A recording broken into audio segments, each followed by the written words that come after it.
Como que foi esse processo? O que era que eles diziam? Tipo, Eduardo, eu já estava percebendo, ou você está ficando louco, fique aqui, a gente vai ajeitar uma coisa especial para você.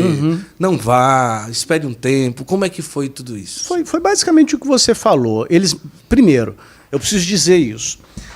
A igreja presbiteriana, assim como a igreja católica é dividida em igrejas particulares, né, que são as dioceses, a igreja presbiteriana também é dividida em igrejas particulares que recebem o nome de presbitério. Certo. Na igreja católica, presbitério quer dizer outra coisa. Certo. Na igreja presbiteriana... Como se fosse uma diocese. Presbitério é como se fosse uma diocese. Eu pertencia ao presbitério do Rio de Janeiro. Então eu preciso dizer, o presbitério do Rio de Janeiro me tratou com muito respeito e caridade cristã. Muito. Preciso dizer isso. E sempre que eu conto meu testemunho, eu falo isso. O presbitério do Rio de Janeiro me tratou com respeito e caridade cristã. Primeira coisa. Segunda coisa. Houve as mais diversas reações possíveis. Uns disseram assim, eu respeito a sua capacidade de reflexão teológica, se você quer se tornar católico, você deve ter bons motivos para isso. Outros disseram assim, Eduardo, você está numa crise de fé, todo mundo tem direito de passar por uma crise, espera um pouco, não toma nenhuma decisão agora não.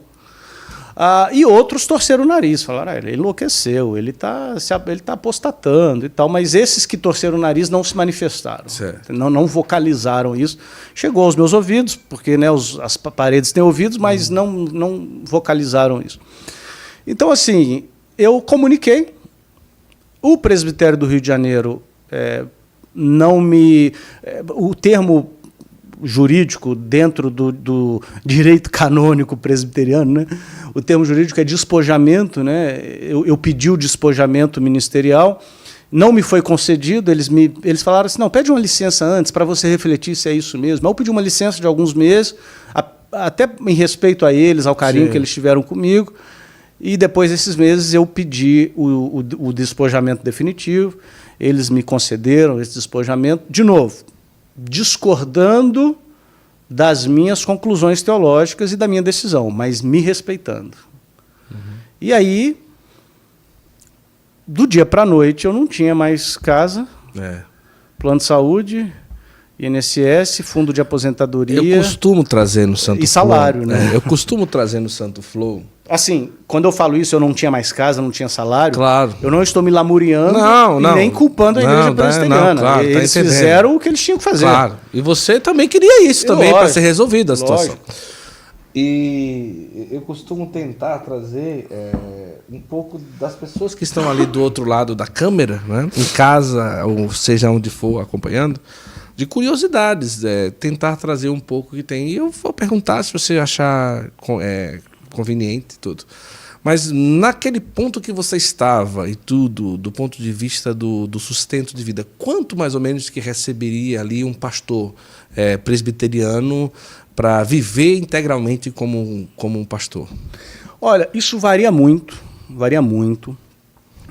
Varia da capacidade de pagamento da comunidade local. Tá? Então, tem igrejas que pagam menos, tem igrejas que pagam mais, depende da cidade.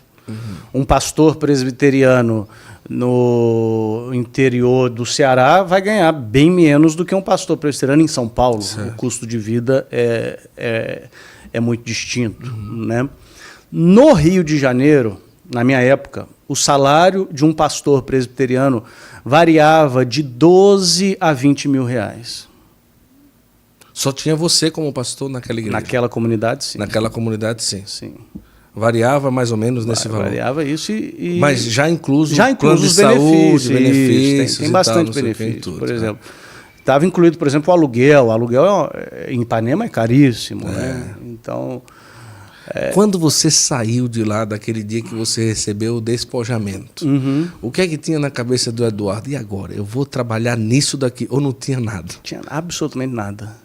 Nada. Não sabia o que eu ia fazer. Porque eu direcionei toda a minha vida para ser pastor, Guto. Aliás, muitas pessoas me cobraram no seguinte sentido. Ora, você não disse que tinha vocação para ser pastor? E agora? Você perdeu a vocação? Que história é essa? Mas a minha resposta para isso é muito simples. eu sempre me achei vocacionado no sentido de cuidado de pessoas e de ensino teológico. No contexto onde eu estava, cuidado de pessoas e ensino teológico me direcionaram para o pastorado. Eu não tem problema nenhum com isso.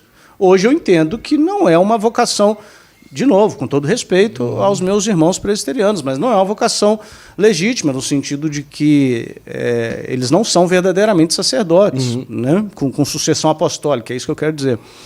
Então, desde muito novo eu já queria ser pastor. Para você ter ideia, antes de fazer teologia, eu fiz comunicação social. Eu sou formado em jornalismo pela UFJF, né, Universidade Federal de Juiz de Fora.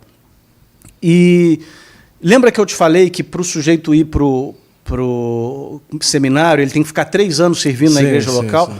Esses 3 anos que eu fiquei servindo na igreja local foi o período da faculdade. Né? Lógico que eu entrei na faculdade um pouco antes. Por igreja, e também meu pai me aconselhou. Meu pai falou: filho, você é muito novo, faz uma faculdade antes. Aí eu escolhi comunicação social, Guto, e eu escolhi comunicação social porque eu entendia que esse curso me daria ferramentas para o ministério pastoral. Sim, já era pensando Já nisso. foi pensando. Eu tive essa percepção com 18 anos de idade. Então, cara, quando eu recebi o despojamento, quando eu fui despojado do ministério, eu, ao mesmo tempo que eu me sentia pleno, leve, feliz, completo, eu recebi a sanação radical do meu casamento, né? O Dom Orani, Dom Cardeal Orani, né? Arcebispo do Rio de Janeiro, ele me concedeu a sanação radical, ou seja, ele convalidou o meu matrimônio, que não era válido. Eu fiz minha primeira confissão, uma confissão geral, fiz minha primeira comunhão, eu estava transbordante de alegria, né? Muito embora a minha primeira comunhão, o pessoal fala: como é que foi? Foi normal. Eu não vi um anjo aparecendo, eu não senti um arrepio. Sim. Foi normal no sentido assim, eu comunguei, sabendo, com a minha inteligência e com a fé, que eu estava comungando o próprio Cristo. Mas eu estava feliz, leve, porém, assim, igual o cachorro que caiu da mudança. Sabe, para onde que eu vou? O que eu vou fazer? Eu não tinha casa, eu fui morar com meu pai. Mas às vezes, a sua esposa é médica. Ela era residente na época. Ah, tá. Não, porque eu queria dizer, às vezes alguém pode comentar: não, mas a esposa é médica, ele tomou essa decisão porque tinha como sustentar ali a família. Mas naquele momento ela estava como residente. Como residente. Então, ou seja, o pessoal sabe aí quanto que é uma bolsa de residência, não paga nada. Sim. Ainda mais no Rio de Janeiro. Para você ter ideia, eu fui morar em Juiz de Fora com os meus pais, e na época minha cunhada morava no Rio, minha esposa foi morar com a minha cunhada. Então a gente ficou o período da pandemia todo morando em casas separadas. A gente ficou alguns meses sem se ver, só pelo FaceTime, pelo Skype, né?